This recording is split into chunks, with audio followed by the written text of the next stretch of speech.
चापञ्चेक्षुमयीं प्रसूनविशिखां पाशाङ्कुशं पुस्तकं माणिक्याश सुदवरं मणिमयीं वीणां सरोजद्वयं पाणिभ्यां वरदाभयं च दशतीं ब्रह्मादिसेव्यां परां सिन्धूरारुणविग्रहां भगवतीं तां षोडशीमाश्रये।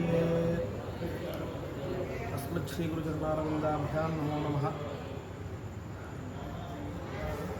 మనకి హిందూనాం నరజన్మ దుర్లభం అతస్థం నతో విశ్వత తస్మాత్ వైదిక ధర్మ మార్గపరత విద్వత్వం అస్మాత్పరం ఆత్మానాత్మ వివేచనో స్వనుభవో బ్రహ్మాత్మన సంస్థితి ఉత్కీర్ణో శతకోటి జన్మసు కృతై పుణ్యేన వినా లభ్యతే అని వివేక చూడమని గ్రంథం రాస్తూ శంకరాచార్య స్వామి వారు మొట్టమొదటి చెప్పారు.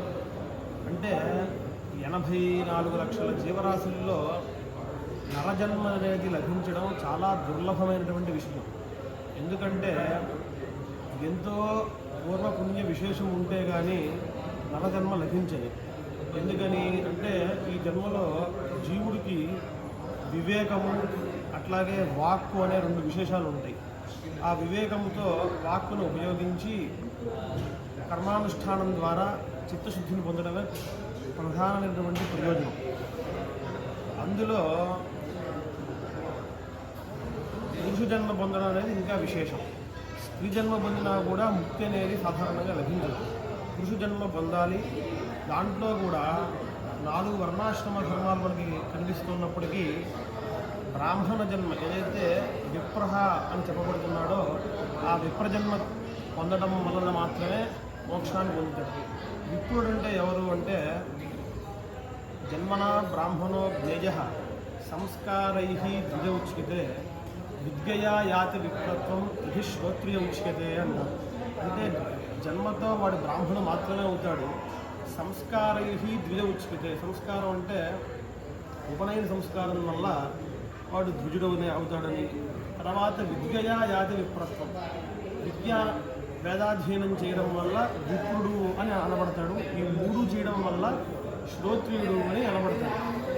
అందువల్ల విప్రత్వాన్ని పొందడం, ఆ తరువాత వైదిక ధర్మ మార్గపరత అంటారు. అంటే వైదిక మార్గంలో ప్రవర్తించడం. వైదిక మార్గం అంటే ఏమిటి? కర్మానుష్ఠానం చేయడం.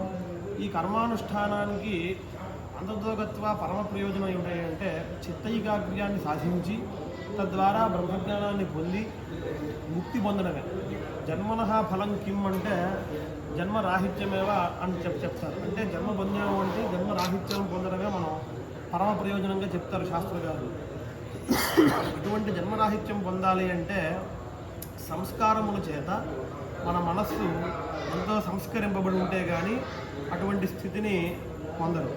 అలా పొందాలి అంటే ఏం చేయాలి అంటే మనకి గౌతమ మహర్షి 40 సంస్కారాలు 40 సంస్కారా అని 40 రకాలైనటువంటి సంస్కారాలు చెప్పారు.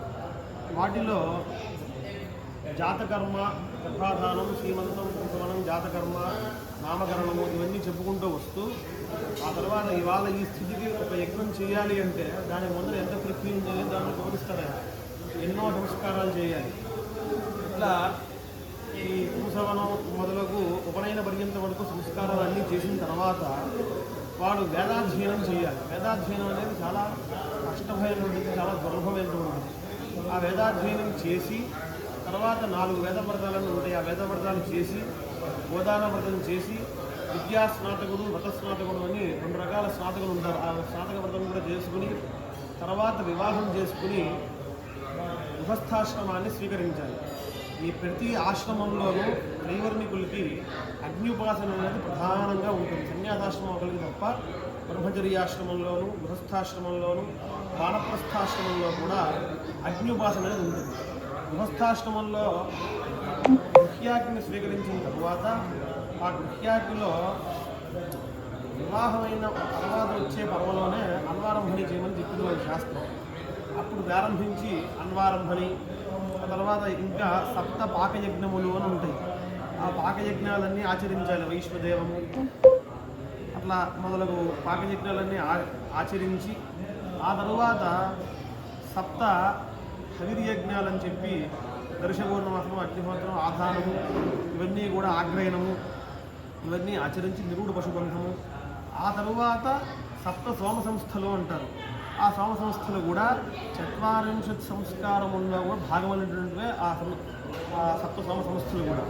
దాంట్లో సోమ సంస్థల్లో మొట్టమొదటి సంస్థగా జ్యోతిష్టోమాన్ని చెప్తారు. అగ్నిష్టోమం అంటారు, సోమయాగం, ప్రథమ సోమయాగం. ఆ తరువాత ఇంకా అనేకమైన కృతులు, ఉక్తి, షోడశి, అతిరాత్రం, అక్తోర్యామం, వాజపేయం మొదలగు ఎన్నో కృతువుల్ని చెప్పారు. వీటన్నిటినీ ఆచరించడం వల్ల ఏమవుతుంది? మొదట్లో చెప్పుకున్నట్టుగా వైదిక ధర్మ మార్గవ్రత అంటే ఇది. ఈ వైదిక ధర్మాలు చేయడం వల్ల, సత్కర్మానుష్ఠానం చేయడం వల్ల చిత్తైకాగ్య శుద్ధి కలుగుతుంది. అందువల్ల సత్కర్మ అంటే ఏమిటి అంటే వేదం చెప్తుంది మంచి కర్మ, యజ్ఞో హి శ్రేష్ఠతమం కర్మ. అంటే ఏ కర్మ చేసినైనా మనం తపస్సు చేసి ఇంకా అనేకం చేసి కూడా మోక్షం సాధించవచ్చు. కానీ కర్మల్లో కల్లా శ్రేష్టమైన కర్మ ఏదైనా ఉంది అంటే ఈ యజ్ఞాలు అనేక రూపములుగా ఉన్నాయి. వాటిల్లో ఈ షోడశి యజ్ఞం అనేది అన్ని యజ్ఞాల యొక్క సారభూతమైనదిగా మనకి చెప్పారు. వేద స్వరూపం ఎలా ఉంటుంది అంటే మంత్రబ్రాహ్మణయోహో వేదనామధేయం అంటారు. అంటే మంత్రము దాన్ని విధించేటువంటి బ్రాహ్మణ భాగము 2 రకాలుగాను ఉంటుంది. ఈ మంత్రంతో ఏం చేయాలి అని చెప్పేదాన్ని బ్రాహ్మణ భాగము అంటారు. కేవలం మంత్రం చేయడం వల్ల మనకి విధి విధానాలు అనేవి తెలియబడవు. అందువల్ల విధాయక బ్రాహ్మణము తెలియాలి. ఆ విధాయక బ్రాహ్మణం ఎన్ని రకాలుగా ఉంటుంది అంటే విధిగా ఉంటుంది, విరూపంగా ఉంటుంది, అర్థవాదంగా ఉంటుంది, ఇంకా చాలా రకాలైనటువంటి విశేషాలతో ఉంటుంది. దాంట్లో ఈ షోడశి యాగాన్ని విధిస్తూ అలాగే మనకి మంత్రశాస్త్రంలో కూడా ప్రసిద్ధమైనటువంటి ఒక మాట ఉంటుంది, రాజ్యం దేయం శిరోదేయం నదేయ షోడశీ తథా అని. అంటే మన దగ్గర ఉన్న రాజ్యాన్ని మొత్తమైనా దానం చేసేసేయచ్చు, అట్లాగే మన శిరస్సులైనా తాకట్టు పెట్టేసేయచ్చు, కానీ షోడశి మంత్రాన్ని మనకి ఉపదేశం చేయకూడదు అంటారు. అంత గొప్పది షోడశి. అట్లా మంత్రశాస్త్రంలో షోడశి ఎట్లా గొప్పదో ఈ యాగముల్లో షోడశి మహాయాగం అంత గొప్పది. ఎందుకని అంటే ఈ ఆఖ్యాయికలో వస్తుంది, అన్ని యజ్ఞాల నుంచి సారాన్ని తీసుకొచ్చి ఈ యజ్ఞంలో పెట్టారు అని మనకి తెలుస్తుంది. మనకి ఆ విధాయక బ్రాహ్మణం షష్ఠకాండంలో చివర షష్ఠ ప్రశ్నలో ఉంది, ప్రజాపతిర్దేవేభ్యో యజ్ఞాన్ యాదిశతు సరివిచానో మన్యత స యజ్ఞానాగం షోడశధేంద్రియం వీర్యమాత్మానముఖ సమర్పితత్ తచ్చోడశ్య భవన్నవీ షోడశీ నామ యజ్ఞోస్తి ద్వావషోడశోత్రం షోడశం శస్త్రం దేవ షోడశీ షోడశిన షోడశిత్వం అని. అంటే ప్రజాపతి గారు ఏం చేశారయ్యా అంటే దేవతల్ని, మనుషుల్ని అందరినీ సృష్టి చేశారు. సృష్టి చేసిన తర్వాత ఏం చేశారు? వీళ్ళందరికీ కూడా యజ్ఞాలన్నింటినీ కూడా పంచిపెట్టేశారు. అప్పుడు ఏమవుతుంది? మన దగ్గర దాన్ని దానం చేస్తే మనం వ్యక్తులు అవుతాం. అలా ఆయన మొత్తం అన్నింటినీ యజ్ఞాలన్నింటినీ ఇచ్చేయడం వల్ల సహా నిరిజానహ మన్యత, అంటే ఆయన ఏదీ లేనివాడిగా భావించాట. అప్పుడు ఏం చేశాడంటే ఇట్లా కాదు, నా దగ్గర కూడా ఒక యజ్ఞం ఉండాలనే ఉద్దేశంతో అన్ని యజ్ఞాలను చేసే ఇంద్రియ రూపమైనటువంటి సామర్థ్యమును, వీర్య రూపమైన సామర్థ్యాన్ని కూడా స్వీకరించి ఒక షోడశి అనే ఒక గ్రహాన్ని, యజ్ఞాన్ని ఏర్పాటు చేశారు. అందువల్ల దీనికి షోడశి అని పేరు. సర్వయజ్ఞ సారభూతమైనటువంటిదిగా చెప్పారు ఈ యజ్ఞాన్ని. దీనికి షోడశి అని పేరు ఎందుకు వచ్చింది అంటే యద్వావషోడశస్తోత్రం షోడశకం శస్త్రం తేన షోడశి షోడశిన షోడశిత్వం అని. మామూలుగా సోమయాగంలో ఎన్ని స్తోత్రాలు ఉంటాయి అంటే 12 స్తోత్రాలు ఉంటాయి. ప్రాతస్వనంలో 5, ఆ చంద్రవసనంలో 5, త్రిసవనంలో వైష్ణదేవులు, అగ్నిమారుతం 12. కానీ షోడశ యజ్ఞంలో ఎన్ని స్తోత్రాలు ఉంటాయి అంటే 16 స్తోత్రాలు ఉంటాయి. అగ్నిష్టమం వల్లే ప్రాతస్వనం, ఆచంద్ర సవనంలో ఉండడమే కాకుండా తృతీయ సవనంలో మైత్రావరుణ బ్రాహ్మణ చింతచ్చావగలికి 3కి ఉక్తి శస్త్రం ఉండి తర్వాత హోదగారికి షోడశ శస్త్రం ఉండడం అనేది విశేషం. ఆ 16వ శస్త్రమే షోడశ శస్త్రం. అందువల్ల 16 స్తోత్రములు, 16 శస్త్రములు ఉండడం వల్ల దీనికి షోడశి అని పేరు. అలాగే అన్ని యజ్ఞాల నుంచి కూడా 16 రకాలుగా దాన్ని స్వీకరించడం వల్ల కూడా దీనికి షోడశి అని పేరు వచ్చింది. ఆ తర్వాత ఈ ఇది ఈ రకంగా సృష్టించడం వల్ల యజమాని ఎవరైతే ఈ షోడశిని ఆచరిస్తాడో ఇంద్రియం వీర్యం యజమాన ఆత్మధత్తే అని ఇంద్రియ సమృద్ధిని వీర్య సమృద్ధిని కూడా యజమాని పొందుతాడు అని ప్రాథమికంగా చెప్పారు. తర్వాత ప్రకారాంతరైన ప్రశంసతి అని ఇంకో కూడా కేవలం ఇంద్రియ సామర్థ్యమే కాదని ఈ షోడశి యాగానికి ఇంకా కూడా అనేకమైనటువంటి ఫలితాలు చెప్పారు. ఏమిటి? దేవేభ్యో వైసి వర్గో లోకో న ప్రాభవతు ఏతగుంషోడశనమపశ్యన్ కమ గృహత తో వై దేభ్యస్సు వర్గో లోక ప్రాభవతు షోడశీ గృహ్యతే వర్గస్య లోకస్యాభిజిత్యై. దేవాసుర సంగతాసనాన్ని సాధారణంగా ఎప్పుడు దేవతలకి అసురులకి కూడా యుద్ధం జరుగుతూ ఉంటుంది. ఆ సమయంలో దేవతలు పరాజితులయ్యి స్వర్గలోకాన్ని స్వాధీనాన్ని కోల్పోయారు. స్వర్గలోకం యొక్క స్వాధీనాన్ని మొత్తం కోల్పోయారు. అప్పుడు వాళ్ళు ఏం చేశారు? తత్షోడశనం అవశ్యన్ ఏతగుంషోడశనం అవశ్యన్ అని ఈ షోడశ మహాయాగాన్ని షోడశ గ్రహాన్ని చూసి వాళ్ళు ఉపగృహత ఆ షోడశి గ్రహాన్ని గ్రహించి తర్వాత ఆ షోడశి యాగాన్ని అనుష్ఠానం చేసి అసురుల మీద విజయాన్ని పొందారు. కేతుతో వై దేభ్యస్సు వర్గో లోక ప్రాభవతు. ఆ తర్వాత వాళ్ళు ఏం చేశారయ్యా అంటే స్వర్గలోకాన్ని యొక్క స్వాధీనత్వాన్ని పొంది అసురుల్ని జయించారు అని. అంటే ఇట్లా ఎస్కీవం విదుష షోడశి గృహ్యతే అని ఎవరకంగా అయితే ఈ కథా వృత్తాంతాన్ని తెలుసుకుని షోడశి గ్రహణం అనేది చేస్తారో వాళ్ళు కూడా స్వర్గస్య లోకస్యాభిజిత్యై స్వర్గలోకాన్ని చక్కగా పొందుతారు అని చెప్పింది. ఈ స్వర్గలోకం పొందడం ఇంద్రియ సామర్థ్యం ముష్టి సామర్థ్యం కాకుండా ఇంకా కూడా ఉందిట. ప్రజాపతి గారు ఎట్లాగైతే దేవతలను అసలు సృష్టించారని చెప్పారో అట్లాగే దేవతల యొక్క ప్రార్థన మేరకు ఇంద్రుడిని కూడా సృష్టించాడు. ఆత్మనింద్ర తపస్సుజత అని ఇంద్రుడిని సృష్టి చేశారు. ఆ ఇంద్రుడు ఏం చేశాడయ్యా అంటే గిదింద్రో వృత్రమహన్నమే దిశం తద్యద్యతి న పావపదమే దిశం తస్మాత్ ఇంద్రో యజ్ఞ ఆసగ్గుస్థాతో అని ఆయన మీద కొన్ని అభియోగాలు ఉన్నాయి. ఏమిటయ్యా అంటే బ్రహ్మహత్య మహాపాతకం అనేది ఉంది. వృత్రాసురుని చంపడం అనే ఒక మహాపాతకము, అట్లాగే విశ్వరూపుడు అనే ఒక త్వష్ట ప్రజాపతి ఒక ఆయన ఉన్నాడు, ఆయన సంహరించారు. త్వష్ట ప్రజాపతి యొక్క కుమారుడు ఆయన కూడా బ్రాహ్మణుడు సంహరించారు. అందువల్ల ఆయన అందరూ ఏమన్నారంటే తమ్ భూతాన్యభ్య కృవశం బ్రహ్మహన్ అందరు జీవులు కూడా ఆయన్ని బ్రహ్మహత్యా మహాపాతకుడా అని సంబోధన చేయడం ప్రారంభించారు. అందువల్ల అటువంటి వాడికి యజ్ఞంలో హవిర్భాగాలు ఎలా ఇస్తారు అని ఒక ప్రశ్న. యజ్ఞంలో చూస్తే మనం సుబ్రహ్మణ్యాహ్వానం అని చెప్పి ఎప్పుడూ కూడా ఇంద్రుణ్ణే ఆహ్వానిస్తూ ఉంటాం. సుబ్రహ్మణ్య అంటే సృష్టి బ్రహ్మని సాధువు అని చెప్తారు. అంటే ఎప్పుడూ కూడా ఆయన బ్రహ్మతత్వం చింతన చేస్తూ ఉంటాడట ఇంద్రుడు. మరి యజ్ఞంలో హవిర్భాగాలు ఎలా ఇస్తారు అంటే ఆయనకి 2 తనువులు ఉన్నాయట. ఇంద్రస్యవా ఏషా యజ్ఞయా తనువు అని యజ్ఞానికి యోగ్యమైనటువంటి శరీరం ఒకటి, రాజ్యపాలనకి యోగ్యమైనటువంటి శరీరం మరొకటి. అలా చెప్పి 2 శరీరాలు ఉంటాయి. అందువల్లే రాజ్యపాలనలో ఉన్న వాళ్ళకి కొన్ని ధర్మాలు తప్పవు. రామాయణంలో కూడా రాముల వారు తాటకిని వధించాలా వద్దా అన్న సందర్భంలో విశ్వామిత్రుడు ఏం చెప్తాడంటే వెంటనే వధించి స్త్రీ అని సందేహించకు, రాజ్యభార నియుక్తానాం యశధర్మ సనాతన అంటారు మనుస్మృతులు. కాబట్టి రాజ్యభారంలో ఉన్న వారికి ఇవన్నీ తప్పవు. అందువలననే ఇంద్రుడు దేవతల్లో క్షత్రియుడు కాబట్టి రాజ్యభారం ఆయన ఏళ్ళు ఉంది కాబట్టి ఆయన దుర్మార్గంలో ఉండేటువంటి యతుల్ని అడగొట్టులకు ఇచ్చేసాడని ఇందులోకి చాలా ప్రాగచ్చదు. అట్లాగే ఇటువంటి దుష్కర్మం చేసినటువంటి వృత్రాసురుణ్ణి మొదలగు వారందరినీ కూడా సంహరించడంలో తప్పు లేదు. అయినప్పటికీ ఆయనకి వేరొక దేహం ఉందిట. ఇంద్రస్యవా ఏషా యజ్ఞయా తనూహని ఆ యజ్ఞం ఏంటటువంటి తనువుతో మనం ఇచ్చేటువంటి ఈ హవిస్సులన్నింటినీ కూడా వారు స్వీకరిస్తారు.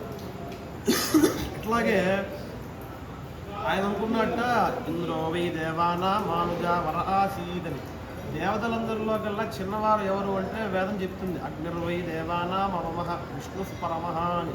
అగ్నిదేవుడు చిన్నవాడు, మహావిష్ణువు చాలా పెద్దవాడు. అట్లాగే ఈ షోడశి గ్రహ సందర్భంలో ఏం చెప్పిందంటే ఇంద్రో వై దేవానాం ఆనుజావర ఆసీద్. ఆనుజావరహ అంటే ఎవరంటే చిన్నవాడు అని కాదు, చిన్నవాళ్ళలోకెల్లా కూడా చిన్నవాడు అని అర్థం. అవరహ అంటేనే చిన్నవాడు, ఆనుజావరహ అంటే చిన్నవాళ్ళలోకెల్లా చిన్నవాడు. ఆయన ఏం చేశారు, నేను చిన్నగా ఉన్నాను, అందువల్ల ఈ దేవతలు ఎందు నాకు జ్యేష్ఠ్యత్వం ఆధిపత్యం అనేది కుదరట్లేదు, మీరు ఏదైనా నాకు ఉపాయం చెప్పండి అని ప్రజాపతి సమీపానికి వెళ్ళారు. ఆయన ఏం చేశాడంటే ఏతకుంషోడచనం ప్రాగచ్చతు తమ గృహీత తో వై సోగ్రం దేవతానాం పరియీతు. ఈ షోడశ మహాయజ్ఞాన్ని ఆయన చెప్పారు, షోడశ గ్రహాన్ని ఆయనకి ఇచ్చారని కూడా చెప్పారు. అది స్వీకరించిన తర్వాత స్వగ్రం దేవతానాం పరియీతు, దేవతల మధ్యలో ఆయన చక్కని ఆధిపత్యాన్ని వహించగలిగాట. ఇట్లా ఎవడైతే స్కీవం విదుష షోడశి గృహ్యతే అగ్రమే అవసమానానాం పర్యేతి, ఎవరైతే విధంగా ఈ షోడశి గ్రహం యొక్క విశేషాన్ని తెలుసుకుని షోడశి గ్రహణం చేస్తారో వాళ్ళు కూడా అటువంటి శ్రేష్ఠత్వాన్ని, వాళ్ళ యొక్క సమాన జాతీయులు ఎవరైతే సమానమైన ప్రజలు ఉంటారో వాళ్ళందరిలో కూడా ఉత్తముడుగా పూజ్యుడుగా చెప్పబడతాడు. ఈ రకంగా 3 రకాలుగా ఈ షోడశ మహాయాగాన్ని ఇంద్రియ సామర్థ్యం, వీర్య సామర్థ్యము, స్వర్గలోక ప్రాప్తి, అందరిలో పూజ్యత్వము ఇవన్నీ కూడా చెప్పి ఆ తర్వాత ఈ షోడశి గ్రహాన్ని ఎప్పుడు గ్రహించాలి అనే దాని మీద బ్రాహ్మణం విధిస్తోంది. ప్రాతస్తవనే గృహాతి వజ్రో వై షోడశి వజ్ర ప్రాతస్తవనం స్వాదేవైనయ్యో నిర్గృహాతి అని. అంటే షోడశి గ్రహం ఎప్పుడు గ్రహించాలి అంటే ప్రాతస్తవనంలోనే గ్రహించమని ప్రధానంగా ముందు ఒక మాట చెప్పింది. ఎందుకని అంటే ఈ షోడశి గ్రహం అనేది వజ్రస్వరూపం, అట్లాగే ప్రాతస్తవనం కూడా వజ్రస్వరూపం. వజ్రం అంటే ఏమిటి అని, శత్రువుల్ని నాశనం చేసేదాన్ని వజ్రము అంటారు. ప్రాతస్తవనం అనుష్ఠానం చేస్తే శత్రువులు మనకి నశించిపోతారు. అట్లాగే షోడశి గ్రహణం చేయడం వల్ల కూడా శత్రువులు నాశనాన్ని పొందుతారు. ప్రాతస్తవనము శత్రునాశకము, షోడశి గ్రహం కూడా శత్రునాశకము. కాబట్టి ప్రాతస్తవనంలో గ్రహిస్తే ఆ రెండింటికి సాంగత్యం ఏర్పడుతుందని స్వాదేవైనయ్యో నిర్గృహాతి అని. అట్లా కాకుండా వేరే పక్షాంతరం కూడా చెప్పాడు. ఏమని, సవనే సవనే విగృహాది సవనాత్ సవనాదేవైనం ప్రజనయతి అని.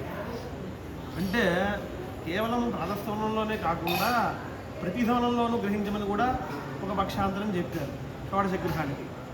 ఎందుకొని అంటే అసలు ప్రాతస్తవనంలో ఎప్పుడు గ్రహించాలి అంటే సూత్రగారు చెప్పారు, షోడశనో గ్రహణం ప్రాతస్తవన ఉత్తమో ధారాగ్రహణానాం సవనే సవనేవా అని 2 రకాలుగా చెప్పారు. ప్రాతస్తవనం ధారాగ్రహణం అయిపోయిన తర్వాత చివరిగా షోడశ గ్రహం గ్రహించమని చెప్పారు.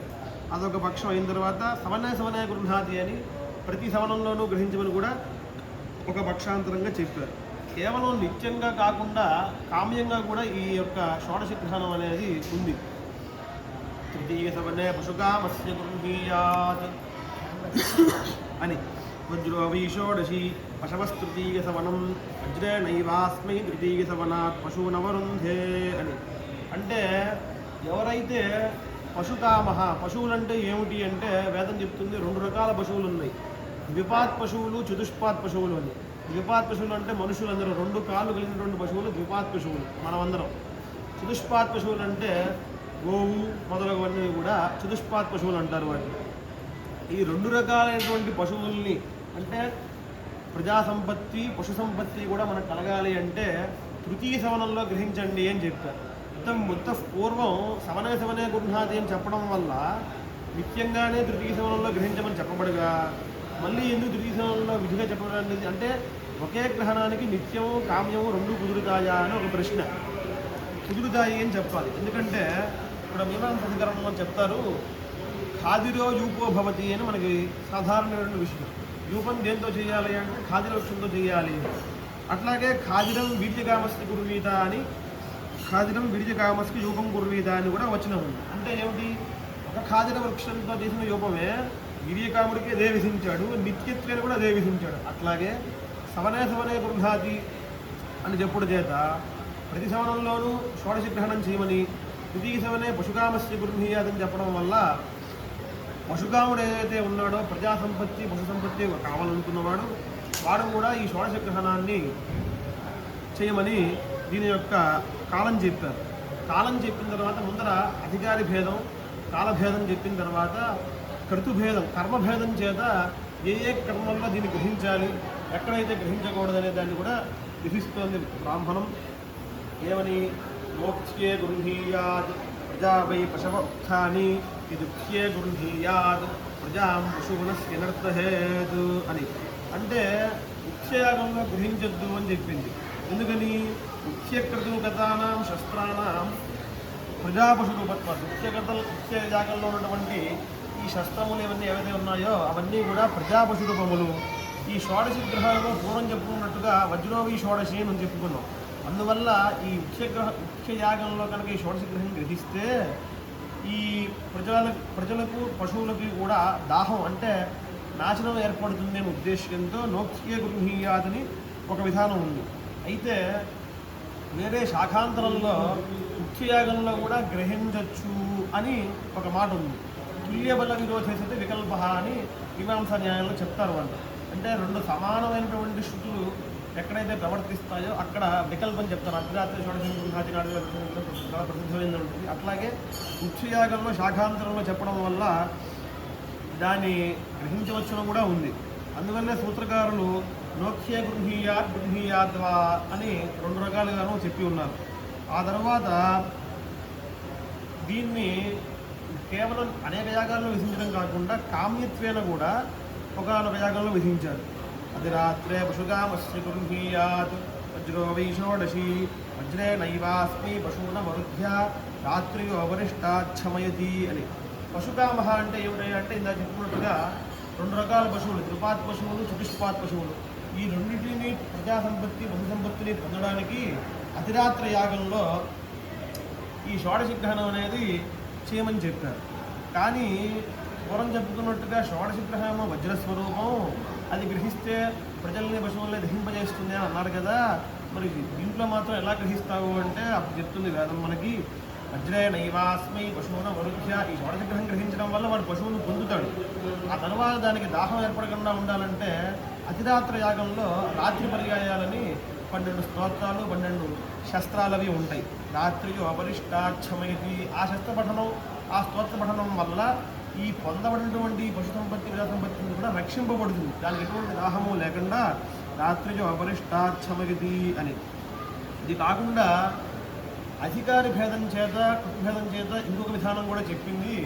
ఎవరయ్యా అంటే అగ్నిష్టోమ యాగంలో కూడా గ్రహించమని చెప్పింది. ఎక్కడ అప్యగ్నిష్టోమే రాజన్యస్య గృహీయాత్ యావృత్కా మోహిరాజన్యో గజతే అని. అంటే రాజన్య రాజ్ఞ అపత్యం గుమాన్ రాజన్య రాజైతే ఒక రాజు కొడుకు అనేది ఉన్నాడు రాజన్యుడు, వాడు అతిరాత్ర అగ్నిష్టోమంలో కూడా గ్రహించవచ్చు. ఎందుకని యావృత్కా మోహిరాజన్యో గజతే. యావృత్కామ అంటే వ్యావృత్తిని, వ్యావృత్తి అంటే ఇతర వ్యవచ్ఛేదకం, వేరే వాళ్ళ నుంచి. అంటే బ్రాహ్మడు కన్నా నేను ఉత్కృష్టం అవ్వాలి, అలాగే వైశ్యుడి కన్నా నేను ఉత్కృష్టంగా ఉండాలి అని ఎవరైతే కోరుకుంటారో అటువంటి రాజన్యుడు అతిరాత్ర యాగంలో దీన్ని అగ్నిష్టోమ యాగంలో కూడా దాన్ని గ్రహించమని చెప్పారు. ఇంతవరకు కర్మభేదేన అధికారి భేదేన కాలభేదేన షోడశి గ్రహం విధించారు. ఆ తర్వాత ఏం చేయాలంటే ఈ షోడశి షోడశి స్తోత్రం ఎలా చెప్పాలి, తర్వాత షోడశి శస్త్రం ఎలా చెప్పాలి అనే దాన్ని విధిస్తోంది. షోడశి గ్రహ స్తోత్రం ఏకవింశస్తమం విధిస్తోంది. ఎందుకని సాంధ ఏవాస్మై వజ్రం గృహాది సఏనం వజ్రో భూత్యా ఇంధే నిర్వాదహతి ఏకవిపుంషస్తోత్రం భవతి ప్రతిష్ఠిత్యై అని. అంటే ఈ సోమయాగంలో ఈ వజ్రస్వరూపమైనటువంటి షోడశి గ్రహం గ్రహించడం వల్ల అది ఎట్లాగైతే వైది వినాశనాన్ని కలగజేస్తుందో అట్లాగే ఈ యజమానుడిని ఐశ్వర్యవంతంగా కూడా చేస్తుంది. అథవా దాన్ని సరిగ్గా గ్రహించకపోతే అది దాన్ని అటువంటి బాధను కూడా కలగజేస్తుంది అని చెప్పారు. దాహాన్ని కలగజేస్తుంది అని చెప్పారు. అటువంటి పాక్షిక దాహ నివృత్తి కలగాలి అంటే ఏకవింశ స్తోమంగా దాన్ని చేస్తే అవుతుంది. ఏకవింశ స్తోమం చేయడం అంటే ఏమిటి అని అసలు స్తోత్రం అంటే ఏమిటి అంటే ప్రగీత మంత్ర సాధ్య గురునిష్ట గుణాభిధానం అంటారు. అంటే ఒక మంత్రాన్ని విశేషంగా గానం చేసి ఇంద్ర సంబంధంతో అయితే ఇంద్రుని యొక్క గుణాలను కీర్తిస్తూ అట్లా ప్రగీత మంత్ర సాధ్యమైనటువంటి స్తోత్రం ఏదైతే ఉందో దాన్ని చేయబోతున్నారు. ఆ స్తోత్రం ఎలా చేయాలి అంటే రుచే గీతే ఏకం సామతిక స్తోత్రీయం అని చాలా ప్రసిద్ధమైనటువంటి విషయమే. అట్లా మంత్రాన్ని ఆవృత్తి చేసి ఆవృత్తి సాధ్యంగా దాన్ని ఏకవింశ స్తోత్రంగా చేసి చెప్పాలి. ఎట్లాగా అంటే అసామి సోమంద్రతే ఇంద్రమిద్ధరీవహత ఆదిష్టవృత్తహన్న అని మరో 3 రక్కులు ఉన్నాయి. ఆ 3 రక్కుల యొక్క 7 సార్లు ఆవృత్తి చేయడం వల్ల ఏకవింశం అనేది సిద్ధిస్తుంది. ఆ రకంగా చేయడం వల్ల ప్రతిష్టను పొందుతాడు అని చెప్పారు. ఆ తర్వాత దీన్ని శస్త్రం ఎలా చెప్పాలి అనే దాని మీద పెద్ద విధానాన్ని విధించింది. శస్త్రం ఎలా చెప్పాలి అంటే హరివచ్చస్యత ఇంద్రస్య ప్రియంధామోపాప్నోతి అని. హరివచ్చస్యతే అంటే హరిశబ్ద ఘటితమైనటువంటి రుక్కుల్ని చెప్పాలి అని అర్థం. అసావి సోమ ఇంద్రతే అనే దాంట్లో అట్లా అంటే హరిశబ్దానికి ఇక్కడ ఎవరు అర్థం అయ్యా అంటే ఇంద్రుడు అర్థం. ఇంద్రమిద్ధరి మహత్వపతిశమధ అని ఈ రుక్కులు ఈ హరిశబ్ద ఘటితమైనటువంటి రుక్కుల్ని తీసుకుని మనం ఈ శస్త్రాన్ని చెప్పవలసి ఉంటుంది అని చెప్పింది. అయితే ఈ సప్తభ్యోహింకరో ఈ రుక్కులుగా చెప్పేటప్పుడు దీన్ని ఏం చేయాలి, ఏ ప్రకారంగా చెప్పాలి అనే దాని మీద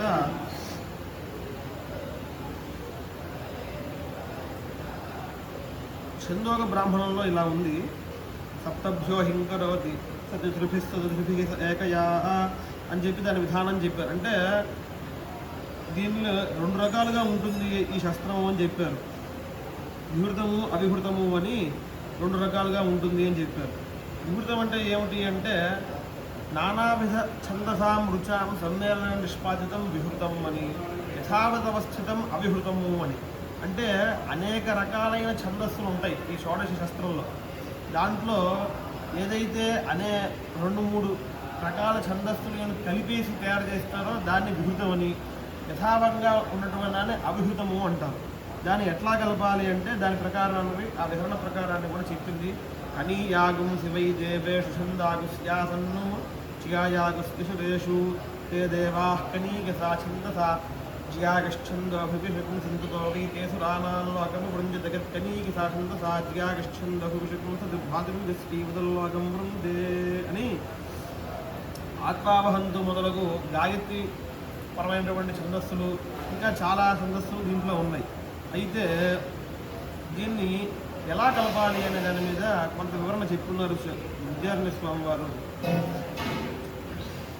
ఏవం స్థితి కనీగసా ఛందసా జియాగశ్చంద అంటే తక్కువ ఛందస్సులు ఉన్నదానికి దీన్ని కలిపి చేయడం వల్ల దేవతలు విజయాన్ని పొందారు అని చెప్పి ఉన్నది. ఎట్లాగంటే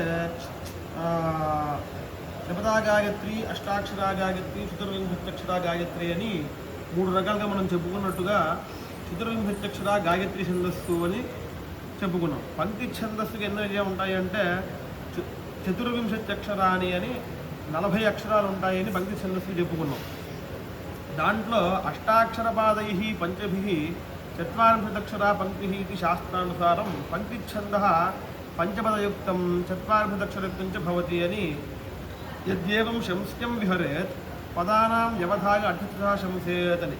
అంటే ఏమిటి, గాయత్రి ఛందస్సులోంచి 2 వాక్యాలు తీసుకోవాలి, 8 దాంట్లో 16 అవుతుంది. అనుష్ఠ ఛందస్సు వస్తుంది ఒక ఉత్తరార్థం. అలాగే పూర్వం తీసుకున్నటువంటి అనుష్ఠుప్ ఛందస్సు ఏదైతే ఉందో 40 అక్షరానుష్ఠం అని చెప్పుకున్నాం కాబట్టి ఆ గాయత్రి ఛందస్సుకి ఈ పంక్తి ఛందస్సులోని 16 అక్షరాలు తీసుకుని చెప్తే ఆ 2 కలిపి ఒక రుక్కుగా ఏర్పడుతుంది.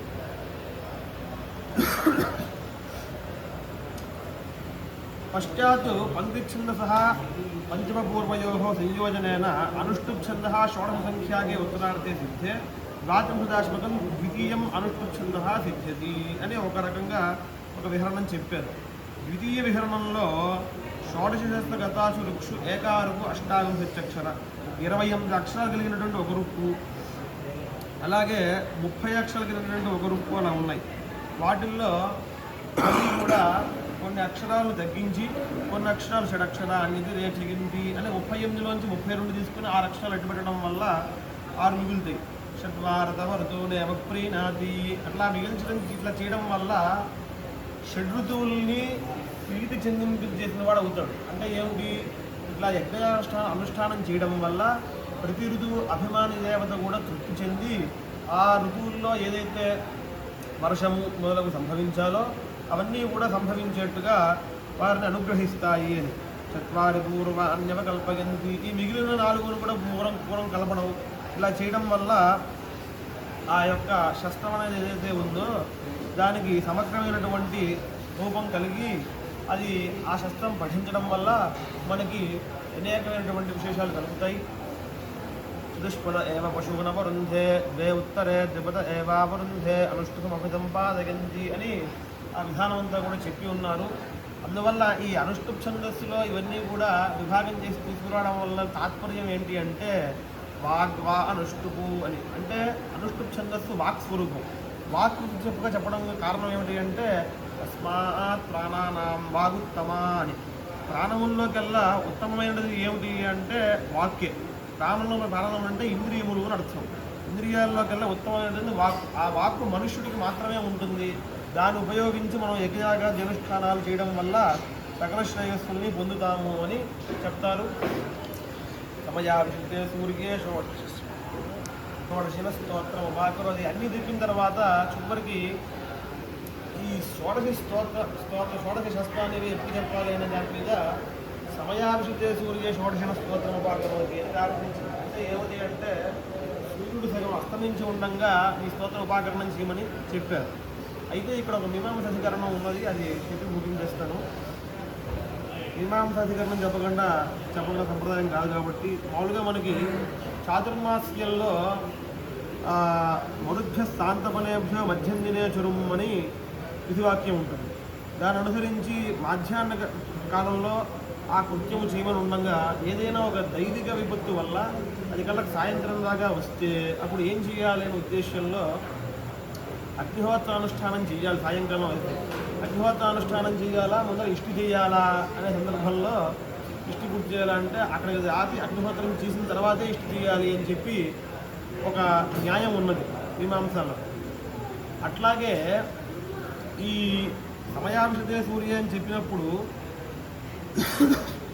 ఉఖ్యోత్కర్షే షోడశి నోత్కృష్యేతోత్కృష్యతే అథవా స్తోత్రకాలాయ నోత్కర్ష పూర్వవత్ షోడశీ గృహే అని చెప్పి ప్రారంభించి ఒక అధికరణం చెప్పారు. అంటే ఏమిటి, తం పరాంచం ఉఖ్యేభ్య నిగృహ్ణాది అని ఒక విధివాక్యం. అంటే ఏమిటంటే తృతీయ సవనంలో సూర్యాస్తమయానికి ముందరే 3 ఉఖ్యగ్రహాన్ని గ్రహించాలి అని విధివాక్యం. ఆ తరువాత ఈ షోడశి గ్రహం గ్రహించమని.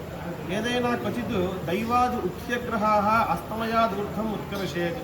ఒకవేళ కనుక ఏదైనా దైవిక విపత్తు వల్ల కొద్దిగా ఆలస్యం అయితే ఉఖ్యగ్రహాలను తర్వాత గ్రహించి ఈ షోడశి గ్రహాన్ని ముందరే గ్రహించేసేయాలి అనే ఉద్దేశ్యంతో పూర్వపక్షి చెప్పాడు. ఎందుకని, ఎట్లాగైతే ఇష్టి మధ్యలో మనకు అగ్నిహోత్ర సమాజం వస్తే అగ్నిహోత్రం పూర్తి చేశాక ఇష్టి చేస్తున్నాం తప్ప ఇష్టి పూర్తి చేసి అగ్నిహోత్రం చేయట్లేదు కదా అని చెప్పి అతను పూర్వపక్షం చేస్తాడు. పూర్వపక్షం చేస్తే అట్లా కాదయ్యా, ఎందుకనంటే తమ పరాంచ ముఖ్యేభ్యో నిగృహ్ణాది అని దానికి ముఖ్య కాలంగా ఏం చెప్పారంటే ముఖ్యగ్రహాలను తర్వాత షోడశగ్రహం గ్రహించడమే విధి. కాబట్టి ఒకవేళ కనుక సూర్యాస్తమయం అయినప్పటికీ ముందర ఉక్షగ్రహాలు పూర్తి చేసిన తర్వాత చివరికి మాత్రమే షోడశగ్రహం గ్రహించాలి అని మీమాంసా న్యాయప్రకాశంలో మొదటి వాటిలో చెప్పారు. సమయాభిషితే సూర్యే షోడశిన స్తోత్రం ఉపాకరోతి. అసలు ఎందుకు ఈ సమయంలో చేయడం, అస్తమయ సమయంలో చేయడంలో తాత్పర్యం ఏమిటంటే ఏతస్మిన్ వై లోక ఇంద్రో వృత్రమహన్ను. ఆ సమయంలోనే ఇంద్రుడు వృత్రాసురుణ్ణి సంహారం చేశారట ఆ సమయంలో. అందువల్ల ఆ సమయంలో దీన్ని గ్రహించడం వల్ల ఈ యజమానికి ఎవరైతే శత్రువులు ఉంటారో, శత్రువులు అంటే ఎవరో కాదు, ఈ మనకి సత్కర్మానుష్ఠానాన్ని చేయడంగా అడ్డుపడే వాళ్ళు ఎవరైనా ఉంటారో వాళ్ళే శత్రువులు. అటువంటి శత్రువులందరూ కూడా నాశాన్ని పొందుతారు అని ప్రజాభిషితే సూర్యే షోడశిన స్తోత్రోపాకరోతి ఏతస్మిన్ వై లోక ఇంద్రో వృత్రమహన్ను సాక్షాదేవ వజ్రం భాతుం యాజ ప్రహరతి అని చెప్పి తర్వాత దీనికి దక్షిణగా ఏమి ఇవ్వాలి అని చెప్పే ఉద్దేశంతో లేదని చెప్తూ దక్షిణ ఏతద్వైవజ్రస్య రూపకం సమృద్ధి అరుణ పిశంగము అంటారు.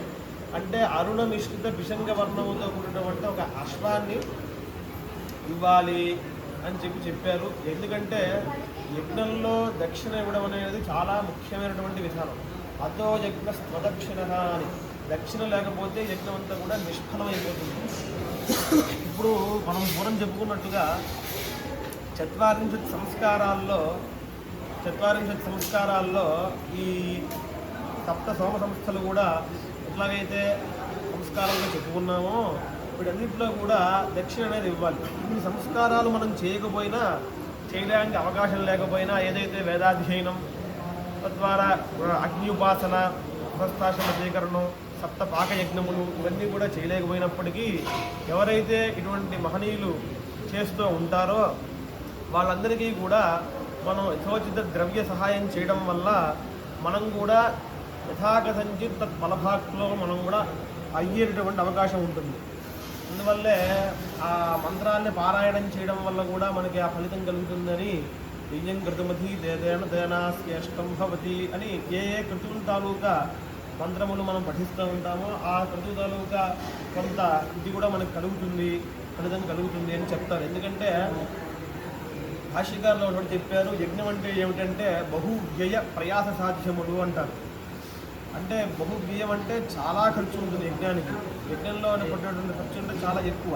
కేవలం ఖర్చు పెడతాను అంటే కుదరదు, ప్రయాస కూడా ఉంటుంది, దానికి ఎంతో శ్రమ పడాలి. కేవలం శ్రమ పడినా అవ్వదు, కేవలం డబ్బు ఖర్చు పెట్టినా అవ్వదు, రెండు కూడా బహువ్యయ ప్రయాస సాధ్యములు అంటారు. ఆ రకంగా ఈ యజ్ఞానికి మనం ఎంత చేసినా కూడా తక్కువే అవుతుంది. శుభ్రంగా దానికి కావాల్సినటువంటి ఇప్పుడు అశ్వమున ఒక దక్షిణ చెప్పాం. ఇది కాకుండా వాళ్ళు సంకల్పంలో చెప్తారు 12 గావహ అంటారు. 120 గోవుల్ని దీంట్లో దక్షిణగా ఇమ్మని ఉంటుంది, 112 గోవులు. అందువల్ల ఈ దక్షిణ అనేది చాలా ప్రసిద్ధమైనటువంటిది. ఇతర యుగాల్లో మోక్షానికి తరించడానికి కూడా అనేకమైన ఉపాయాలు చెప్పారు. కానీ దానం కలవు విశిష్యతే అని. కలియుగంలో తేలిగ్గా ముక్తి పొందడానికి మార్గం ఏమిటయ్యా అంటే దానమే మార్గం. దానం తప్ప వేరే మార్గం లేదు. ఎందుకంటే దానం అనేది కలియుగంలో చాలా విశేషమైనటువంటిది. ఎందుకంటే వేదంలో కూడా చెప్తున్న ఒక చోట ఏతత్ ఖలు వావత పైత్యాహు యస్వందదాతీతి, దానం చేయడమే ఒక తపస్సుగా చెప్పారు. దానం యజ్ఞానాం వరోధం దక్షిణ లోకే దాతారకం సర్వభూతాన్యుపజీవంతి దానే నారాధీరపాపదంద దానేన త్రిశంతో మిత్రా భవంతి దానే సర్వం ప్రతిష్ఠితం తస్మాత్ దానం పరమం వదంతి అని. దానం చేయడం వల్ల మనకి సిద్ధించిందంటూ ఏం లేదని, చివరికి అదే చాలా గొప్పదని, దానే సర్వం ప్రతిష్ఠితం, దానంలో అన్ని రకాలైనటువంటివి ఉన్నాయి. తస్మాత్ దానం పరమం వదంతి. అటువంటి ఎప్పుడూ కూడా నిరంతరం దానం చేయడం కూడా ఒక తపస్సు. ఏతత్ ఖలు వావత భగిత్యాహు అంటే ఎవడైనా ఏదైనా చేయడానికి సిద్ధపడతాడు, కానీ తన యొక్క సొమ్మును తీసి పక్కవాడు ఇవ్వడానికి చాలా మనసు కష్టమైనటువంటి విషయం. యస్వందదాతీతి. అందువల్ల ఈ దానం చేయడం వల్ల ఏమవుతుందయ్యా అంటే వాడు నిరంతరం తపస్సు చేసిన వాడు అవుతాడు. అటువంటి తపస్సు చేయడం వల్ల, ఇటువంటి యజ్ఞయాగాది అనుష్ఠానాలు చేయడం వల్ల కూడా లోకానికి మొత్తం అంతా కూడా అనేకమైన శుభాలు కలుగుతాయి. ప్రత్యేకంగా ఏదైనా దానం తీసేటప్పుడు కృష్ణ పరమాత్మ ఏం చెప్పారంటే దేశే కాలే చ పాత్రే చ తద్దానం సాత్వికం స్ఫుటం అన్నారు. అంటే దానం మనం ఎప్పుడైనా చేయాలంటే 3 రకాల విషయాలు చూసుకోమన్నారు. సరైన దేశం, అట్లాగే సరైన పాత్రత ఉండాలి, సరైన కాలం కూడా ఉండాలి అని. దేశం చూస్తే ఇది చక్కని గోదావరి పరివాహక ప్రాంతం, కృష్ణ కూడా ఉన్నది. అంటే ఏంటంటే యాగం పూర్తయిన తర్వాత అవభృత స్నానం ఎక్కడికి వెళ్ళాలంటే చాలా దూరం వెళ్ళాల్సి వస్తుందని మనకి కాశీఖండంలో మాట చెప్తారు. అన్యత్ర సులభాగంగా కాశీ సులభ అని. అంటే వేరే చోట్ల గంగ చాలా విధానంగా వేరేగా వెళ్తూ ఉంటుంది, కానీ కాశీ మాత్రం కాశీలో లింగాలను సేవించడం కోసం ఆవిడే తన మార్గాన్ని మార్చుకొచ్చింది అని. అట్లాగే ఇక్కడ మనకి గోదావరి కూడా ఒకప్పుడు లేనప్పటికీ ఈ యజ్ఞభూమి అవ్వడం వల్ల దానికోసమే మార్చుకుని వచ్చిందా అన్నట్లుగా ఇవాళ ప్రవహిస్తోంది చక్కగా. అటువంటి ఆ గోదావరి కృష్ణ పరివాహక ప్రాంతం ఇది. రెండవది పరమాచార్య స్వామివారి సన్నిధి. ఇవాళ మనం యజ్ఞాలు చేస్తున్నాం, వేదాధ్యయనం చేస్తున్నాం, భాష్యాధ్యయనం చేస్తున్నాం, ఎన్నో రకాల యజ్ఞాలు చేస్తున్నాం. అంటే దానికి కేవలం కారణం పరమాత్మ పరమాచార్య స్వామి వారి యొక్క దివ్యానుగ్రహం, ఆయన అనుగ్రహం లేకపోతే ఇవి ఏవి కూడా లేవు అన్న నిశ్చిత సందేహం లేదు. అలాంటి స్వామివారి దివ్య సన్నిధి చిన్నగంచిగా పేరుగాంచినటువంటి మహాక్షేత్రం. ఆ స్వామివారి అనుగ్రహంతో చక్కని దేశము, నదీ పరివాహక ప్రాంతము, అలాగే కాలం కూడా చక్కని కాలము, పాత్రత కూడా చక్కని పాత్రత కలిగిన పాత్రత అంటే చెప్తారు, ఒక సత్పాత్రతను రక్షించడం అనేది చాలా కష్టం. యస్య వేదశ్చ వేదీచ విచ్ఛిద్యేతే త్రిపురుషం సవై దుర్బ్రాహ్మణోజ్ఞయ నిశ్చయ వృషలీపతి. 3 తరాలు వేదం చదువుకోకపోయినా, 3 తరాలు అజ్ఞాధానం చేయకపోయినా వాళ్ళు వాటి బ్రాహ్మణ కులంలో పుట్టినప్పటికీ కూడా దౌర్బ్రాహ్మణ్యం అనేది ఉంటుంది. ఆ దౌర్బ్రాహ్మణ్యం లేకుండా పరంపరగా వేదాధ్యయనం చేయడం, పరంపరగా ఈ సత్కర్మానుష్ఠానం, యజ్ఞాద్యనుష్ఠానాలు అవి చేయడం అనేది చాలా విశేషమైనటువంటిది. అలా మా అన్నయ్య గారు కృష్ణపట్నం మల్లికార్జున దీక్షితులు గారు యాగాన్ని చేస్తున్నారు. కాబట్టి దేశము, కాలము, పాత్రత అన్నీ కూడా ఇక్కడ చక్కగా లభించినటువంటిది. ఇటువంటి యాగంలో పాల్గొనడం అనేది చాలా విశేషం. ఈ యాగానికి సహకరించినటువంటి వాళ్ళందరికీ కూడా పరమాత్మ యొక్క దివ్యానుగ్రహం ఉండాలని ప్రార్థిస్తూ